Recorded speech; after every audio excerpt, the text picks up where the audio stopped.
The cherry blossoms fell like snow across the ancient temples of Kyoto, their delicate petals concealing secrets that would make even the most hardened samurai warrior recoil in horror. Behind the elegant sliding doors of traditional houses, beneath the serene beauty of carefully manicured gardens, lay a world of sexual practices so twisted that they were hidden even from Japan's own historical records. The geisha walking gracefully through the moonlit streets appeared to embody refinement and artistic beauty, but her painted smile masked knowledge of traditions that transformed human beings into instruments of pleasure and pain. The noble samurai, celebrated for his honor and discipline, participated in rituals that would shatter our modern understanding of Bushido and the warrior's code. This wasn't the romanticized Japan of popular culture, where honor and beauty reigned supreme. This was a civilization where sexual exploitation was elevated to an art form, where religious ceremonies became excuses for systematic abuse, and where the pursuit of pleasure knew no moral boundaries. Welcome to Scandalous Pasts, where we strip away the sanitized versions of history to reveal the shocking truths that traditional narratives dare not mention. Today, we're exposing the darkest sexual traditions of feudal Japan, practices so disturbing that they were carefully hidden from foreign observers and deliberately erased from official histories. Before we descend into the shadows of the land of the rising sun, make sure to hit that subscribe button so you never miss our journeys into history's most scandalous secrets. Now, let's step into a world where beauty and brutality intertwined like lovers in the darkness, where ancient traditions justified the most heinous acts, and where the very foundations of Japanese culture were built on practices too disturbing for the modern world to acknowledge. Hashtag the hidden world of the pleasure quarters. The Yoshiwara district of Edo appeared to be a floating world of artistic beauty and refined entertainment, where wealthy merchants and samurai could escape the rigid social hierarchies of feudal society. But behind the elegant facades and carefully cultivated gardens lay a systematic program of human trafficking and sexual slavery that reduced thousands of young women to living dolls in elaborate performances of desire and submission. What the Japanese euphemistically called the floating world was actually a carefully regulated prison where women as young as 12 were sold into lives of sexual servitude disguised as artistic entertainment. These weren't willing participants in exotic cultural traditions, but girls who had been purchased from desperate families, kidnapped from rural villages, or captured during times of war and famine. The selection process for these pleasure quarters was as calculated as it was cruel. Physical beauty was essential, but buyers also looked for signs of intelligence and artistic potential that could be developed to justify higher prices. Girls with unusual features, musical ability, or quick wit were particularly valued, as they could be trained to provide not just sexual services but intellectual companionship that wealthy clients craved. The training process that transformed innocent children into skilled courtesans was a systematic program of psychological manipulation and physical conditioning that broke down their natural resistance while building the specific skills that would make them valuable commodities. This education began with seemingly innocent instruction in music, dance, and poetry, but gradually escalated to explicit sexual training that prepared them for their future roles. The economic structure of the pleasure quarters was designed to ensure that the women could never escape their situation. They were charged for their food, clothing, training, and accommodation at inflated prices that created debts they could never hope to repay. Every aspect of their existence was monetized, from the cosmetics they wore to the rooms they occupied, creating a system of economic bondage that was more secure than any physical chains. The clients who frequented these establishments weren't just seeking sexual gratification, they were participating in elaborate theatrical performances where the women were required to portray specific characters and emotions according to the fantasies of their purchasers. These performances often involved role-playing scenarios that reenacted historical events, mythological stories, or personal fantasies that required the women to suppress their own identities completely. The hierarchy within the pleasure quarters was deliberately complex, creating competition and conflict among the women that prevented them from forming alliances that might threaten the system. Senior courtesans were given authority over newer arrivals, but this power came with the understanding that they were still property and that their elevated status could be revoked at any moment. The medical care provided to these women was focused entirely on maintaining their commercial value rather than their health and well-being. They received treatments designed to preserve their beauty and prevent diseases that might affect their ability to work, but their emotional and psychological needs were completely ignored. The religious ceremonies that supposedly blessed these establishments were elaborate justifications for what was essentially organized sexual exploitation. Shinto and Buddhist rituals were twisted to suggest that the women's suffering was spiritually beneficial, that their service to men was a form of religious devotion, and that resistance to their fate would bring divine punishment. #The samurai's secret shame. The legendary samurai warrior, celebrated in countless stories for his honor, discipline, and unwavering loyalty, participated in sexual traditions that would destroy our modern understanding of Bushido and the noble warrior's code. Behind the carefully cultivated image of moral superiority lay practices that revealed the samurai class as systematic perpetrators of sexual violence and exploitation. The concept of wakashudo, the way of the youth, was presented as a noble tradition of mentorship between older samurai and younger men, but the reality was far more sinister than historical accounts suggest. This wasn't romantic same-sex love or educational guidance, but institutionalized pederasty that used the language of honor and tradition to justify the systematic sexual abuse of adolescent boys. The selection of young men for these relationships followed the same calculating principles used in slave markets.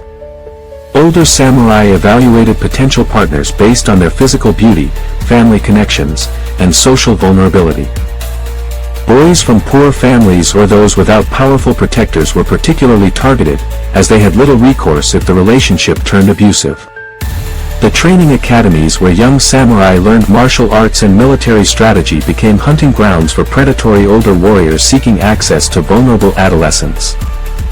The rigid hierarchy of these institutions created perfect conditions for abuse, with younger students having no choice but to submit to the demands of their seniors or face social ostracism and career destruction. The philosophical justification for these relationships was as elaborate as it was twisted. Samurai literature described the transfer of warrior spirit and martial knowledge through sexual contact, creating a framework where older men could claim they were providing essential education rather than satisfying their own desires. This wasn't mentorship, it was spiritual vampirism that treated young men as vessels for adult male fantasies. The social pressure on young samurai to participate in these relationships was enormous. Refusing the advances of a senior warrior could result in exclusion from military campaigns, limited advancement opportunities, and social disgrace that would follow them throughout their careers. Boys learned that their bodies were currency in a system where sexual compliance could determine their entire future. The tea ceremony and other cultural practices associated with samurai refinement often served as covers for sexual encounters that violated every principle of consent and human dignity. The aesthetic beauty of these rituals concealed relationships based on power and exploitation rather than mutual respect and affection. The psychological damage inflicted by these relationships was carefully hidden beneath layers of cultural celebration and philosophical rationalization. Many young men who survived these experiences went on to become predators themselves, perpetuating cycles of abuse that infected the entire samurai class for generations. The impact on military effectiveness was significant, as the samurai class became more focused on internal power struggles and sexual politics than on their supposed duties as protectors of Japanese society. The legendary discipline and honor of the warrior class was undermined by a culture of systematic abuse that corrupted the very foundations of Bushido. The temple's hidden darkness. The serene Buddhist temples that dotted the Japanese landscape appeared to be havens of spiritual contemplation and religious devotion, but many concealed practices that transformed sacred spaces into sites of systematic sexual exploitation. The monks who claimed to have renounced worldly desires participated in rituals that revealed their true nature as predators who used religious authority to justify the most heinous acts. The practice of chigo, the use of young male acolytes in Buddhist temples, was presented as a tradition of religious education and spiritual guidance, but it was actually a systematic program of sexual abuse that used theological justifications to exploit vulnerable children. These boys, often as young as 10, were placed in the care of older monks who claimed to be providing religious instruction while actually grooming them for sexual exploitation. The selection process for these temple acolytes was designed to identify the most vulnerable and attractive children, with monks specifically seeking boys whose families were too poor or powerless to protect them from abuse. Orphans and children from rural areas were particularly targeted, as they had no one to turn to if their treatment became unbearable. The religious training that these children received was carefully designed to break down their psychological defenses and make them compliant with increasingly inappropriate demands. They were taught that obedience to their monastic superiors was a form of religious devotion, that questioning authority was sinful, and that their suffering was spiritually beneficial. The theological framework that justified these practices drew on corrupted interpretations of Buddhist teachings about the transcendence of physical desire. Monks claimed that sexual contact with pure young men was a form of meditation that helped them achieve higher states of consciousness, turning abuse into a supposed spiritual practice. The isolation of temple life made it impossible for victims to seek help or escape their situation. The children were cut off from their families and the outside world, surrounded by adults who either participated in their abuse or remained silent about what they witnessed. The sacred nature of temple grounds provided perfect cover for criminal activities. The impact on Japanese Buddhism was profound, as these practices corrupted the very institutions that were supposed to provide moral guidance to society. The hypocrisy of monks who preached about compassion and nonviolence while systematically abusing children undermined the credibility of religious authority throughout feudal Japan. The artistic traditions associated with temple life often celebrated these abusive relationships, with poetry and paintings depicting the beauty of relationships between older monks and young acolytes. This cultural celebration of exploitation helped to normalize practices that should have been recognized as criminal abuse.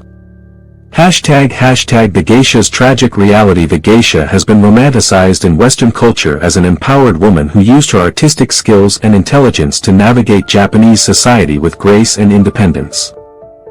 But the reality of geisha life reveals a system of sexual exploitation that was more sophisticated and psychologically damaging than outright prostitution, creating women who were trained to perform happiness while enduring systematic abuse. The transformation of young girls into geisha began with a process called mizuage, the selling of their virginity to the highest bidder. This wasn't a coming-of-age ceremony or romantic initiation, but a brutal transaction where children as young as 13 were sexually assaulted by wealthy men who paid enormous sums for the privilege of destroying their innocence. The preparation for mizuage was a calculated program of psychological manipulation designed to make the girls compliant with their fate. They were told that this experience was an honor, that it marked their transition from child to woman, and that resistance would bring shame upon their geisha house and their families. The ceremony was surrounded by ritual and tradition that disguised rape as cultural celebration. The training that preceded this sexual initiation was designed to create perfect victims who would submit without resistance while maintaining the appearance of willing participation. Girls learned to hide their emotions behind painted masks, to perform pleasure they didn't feel, and to treat their own bodies as instruments for others' satisfaction rather than sources of personal joy. The economic structure of geisha houses ensured that the women could never achieve true independence, despite the illusion of autonomy that surrounded their profession. They were charged for their training, clothing, makeup, and accommodation at rates that created insurmountable debts, while their earnings were controlled by house mothers who decided how much they could keep for themselves. The relationships between geisha and their clients were carefully scripted performances that required the women to suppress their own personalities and desires in favor of whatever fantasy their customers wished to experience. They became living dolls who could be programmed to display any emotion or attitude that would please their purchasers. The artistic skills that geisha developed, music, dance, conversation, and poetry, were tools of survival rather than expressions of creativity. These abilities allowed them to command higher prices and attract wealthier clients, but they also required constant performance that left no space for authentic self-expression or genuine human connection. The psychological toll of this existence was enormous, with many geisha developing what we would now recognize as severe dissociative disorders. They learned to separate their consciousness from their bodies during sexual encounters, creating internal worlds where they could retreat while their physical selves performed whatever acts were demanded of them.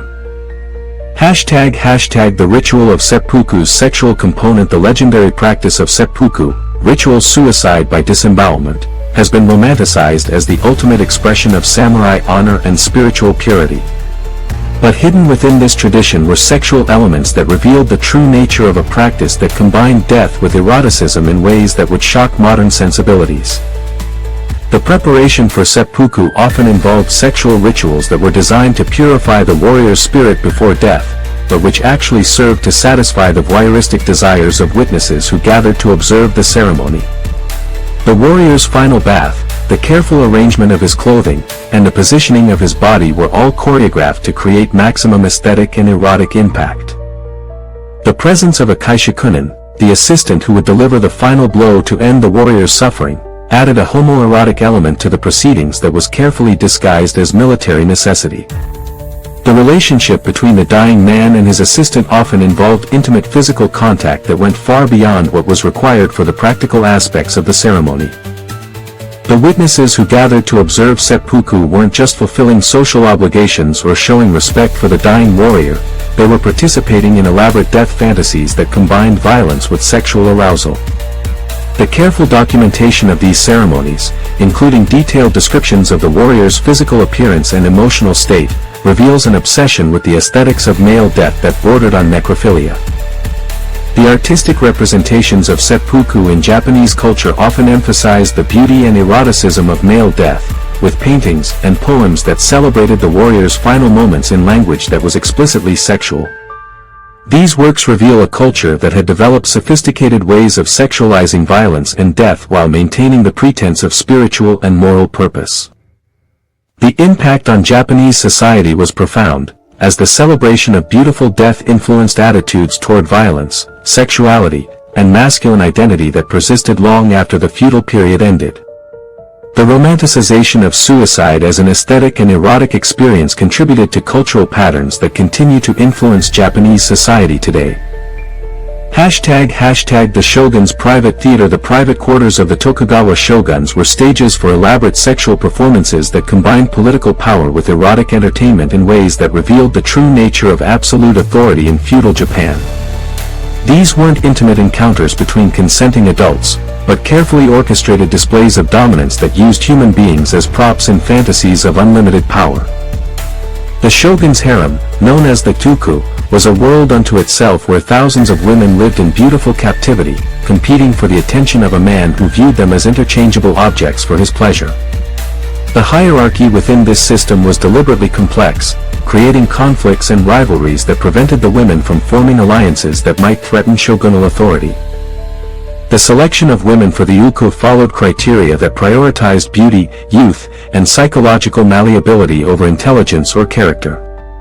The shogun's agents scoured the country for girls who met these specifications, often purchasing them from families who were too poor to refuse the offered prices or too powerless to resist the demands of shogunal authority. The training process that prepared these women for their roles was a systematic program of psychological conditioning that broke down their individual identities and rebuilt them according to the shogun's preferences. They learned to suppress their own desires and personalities in favor of whatever persona their master might find appealing at any given moment. The sexual practices within the uku often involved elaborate role-playing scenarios that reenacted historical events, mythological stories, or personal fantasies that required the women to perform specific characters and emotions. These performances could last for hours or even days, with the women being required to maintain their assigned roles regardless of their own comfort or well-being. The shogun's treatment of his concubines was influenced by his absolute power over life and death, creating situations where sexual encounters became expressions of political authority rather than personal desire. The women understood that their survival depended on their ability to satisfy not just the shogun's physical needs but his psychological need to dominate and control other human beings.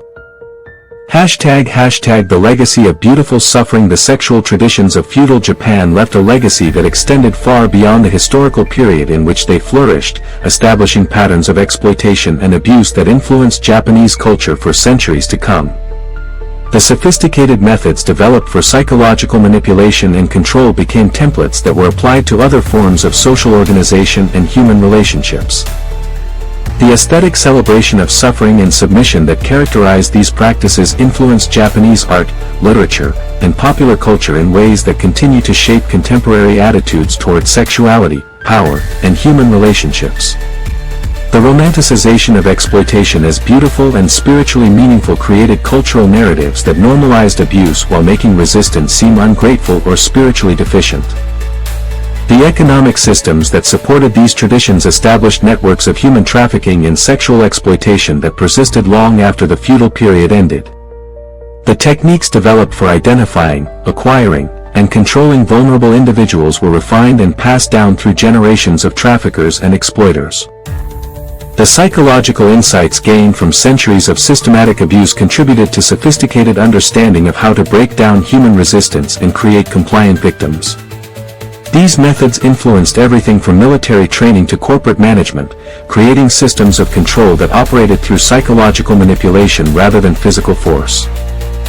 The religious and philosophical justifications developed to legitimize these practices provided frameworks that were adapted to justify other forms of exploitation and abuse. The idea that suffering was spiritually beneficial, that submission was beautiful, and that resistance to authority was morally wrong became embedded in Japanese cultural consciousness. The impact on gender relations was particularly profound, establishing patterns of male dominance and female submission that influenced Japanese society long after the legal structures that supported them were abolished. The celebration of feminine suffering as aesthetically pleasing and spiritually meaningful created cultural expectations that continue to shape women's lives today. And there you have it, the dark sexual secrets of feudal Japan that reveal a civilization far removed from the romanticized images of honor, beauty, and spiritual refinement that dominate popular culture. What we've uncovered isn't the elegant world of samurai nobility and artistic geisha, but a systematic program of sexual exploitation that used cultural traditions and religious authority to justify the most heinous acts. These hidden practices force us to confront the uncomfortable truth that even the most aesthetically beautiful cultures can conceal systems of abuse and exploitation that reduce human beings to objects for others' pleasure. The cherry blossoms and temple gardens that we admire today grew from soil fertilized by the suffering of countless victims whose stories were deliberately erased from history. The sophisticated methods of psychological manipulation developed in feudal Japan reveal how cultural traditions can be weaponized to normalize abuse while making resistance seem impossible or morally wrong. The beauty and refinement that we associate with Japanese culture were often masks that concealed systematic cruelty and exploitation. What aspect of these dark traditions shocked you the most? The systematic abuse in religious institutions, the exploitation disguised as artistic tradition, or the way an entire culture celebrated suffering as beautiful? Share your thoughts in the comments below. If this journey into the shadows of Japanese history captivated you, make sure to hit that like button and subscribe to Scandalous Pasts for more shocking revelations from history's darkest corners. Ring that notification bell so you never miss our deep dives into the scandals that shaped our world. Remember, the stories we tell here at Scandalous Pasts are fictional tales that may draw inspiration from real historical events and human nature, but they are crafted for entertainment and reflection rather than historical fact. Until next time, keep questioning the beautiful facades of history, and remember, sometimes the most refined cultures hide the darkest secrets beneath their elegant surfaces, and the most celebrated traditions can conceal the most horrific abuses of human dignity.